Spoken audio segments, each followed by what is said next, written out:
Hi, everyone. I'm Ann Knox. I'm here with the MPI Certification Corner, and I'm talking to Rhonda Keys.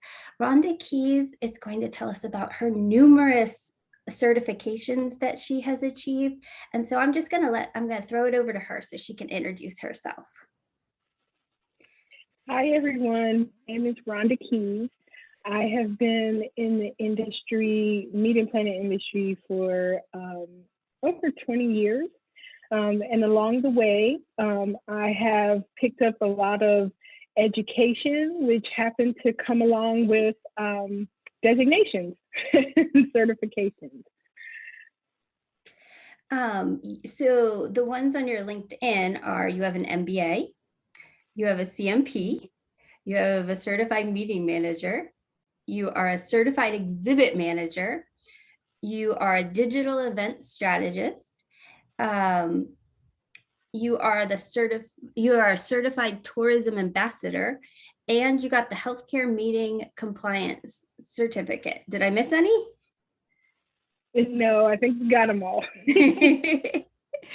So is there one that like stands out to you that helped you in your career, or you really like the knowledge that you learned along the way? Yes. So the CTA, I'm always partial to CMP, but along with that, when I was working in hotels, I was a concierge, and I just like helping people. So when people would ask, "Oh, what's a good restaurant you would recommend in the area?" or we want to go see DC, we want to branch out and see some other things. What are some interesting places that are that locals would go to? We don't want to do the touristy thing. The CTA came in handy with that. And I learned a lot about the region. Actually, it was the Tobacco Road, and it was like Route 15, and it went through Appalachian Mountains down south. And then there's also different regions around the country. So Loudoun County has a good one as well. And it's been very interesting checking out all of the historic places along the way. So when you're studying for the CTA, is it region specific? Do they focus on the area you're in and then give you a little bit of knowledge? Or is it like everyone around the country is learning the same thing? So it's region specific. I got a nice little binder with a lot of information and had to go through that. And there were a couple of classes and reviewed the information and then took a test. It wasn't very difficult, but it was very interesting if you like history, if you just want to learn more about your area, and then it also opened up possibilities for different venues and just helping my clients figure out how they want to structure their events. Another one I'm guessing you got recently is the healthcare meeting compliance cert. Is that pandemic specific?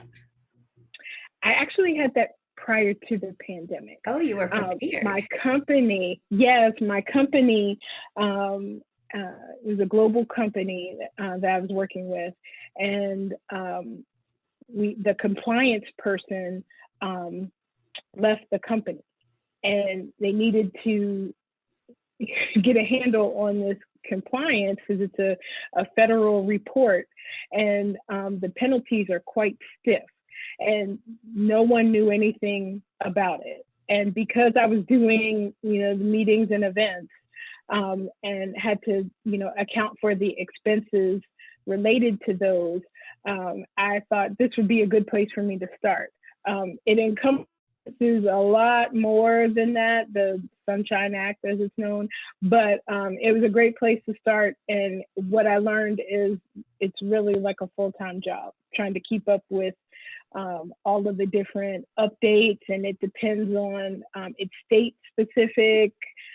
So it's really, really interesting trying to figure out, oh, we're having a meeting there. Can we can everybody eat if we offer food? Right? Well, so it's really interesting. Yeah, it must be really daunting to do a meeting in the US to have to deal with all the different laws. If you're from outside the US, and you're not kind of familiar with our culture, it's like all these little different countries and you think it's just one. Yes. So what motivates you to keep getting certificates and certifications? So, like I said, I am pretty much a lifelong learner.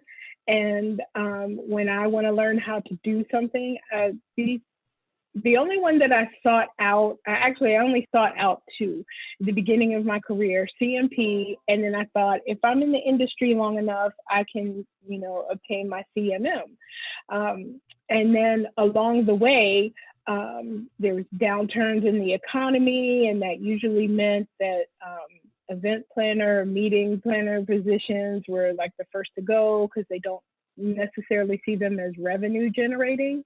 And so I started out with the digital event strategist. Okay, we're not doing face-to-face meetings, but here's how I can help us stay relevant. We can still do our meetings without the cost of travel or hotels and all that incurs.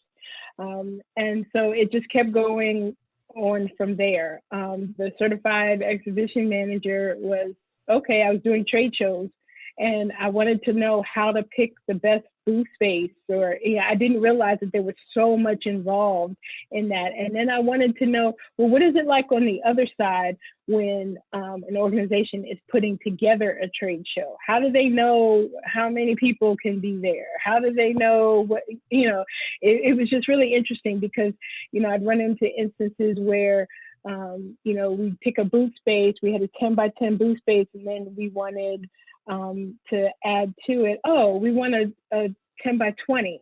Well, how is the organization able to do that and still maintain the integrity of the whole exhibit hall floor? So it gave me more insight into how to better prepare going into when I'm picking booth space. Okay, these are the things that we want to know. I want to stay away from these things on the floor map because they indicate that they're columns, right?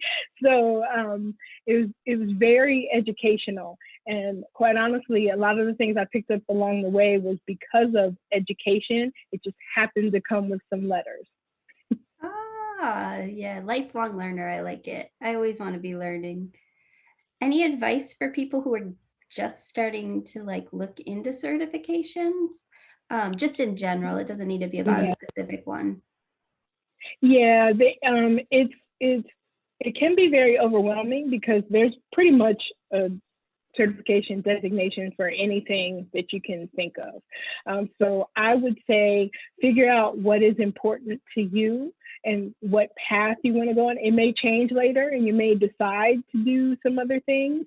The other thing that comes along with that is some of them are quite expensive. Right? And there is always a way. There's always a way. MPI has scholarship funds for just about all of the designations that I have. They didn't in the beginning, but they do now. So that's a great way. Always look for scholarships, sponsors, especially if you're working within an organization. The organization is going to benefit from you getting that education. So, that's one way that you can pitch it to them to, perhaps pay for the entire thing or pay for part of it.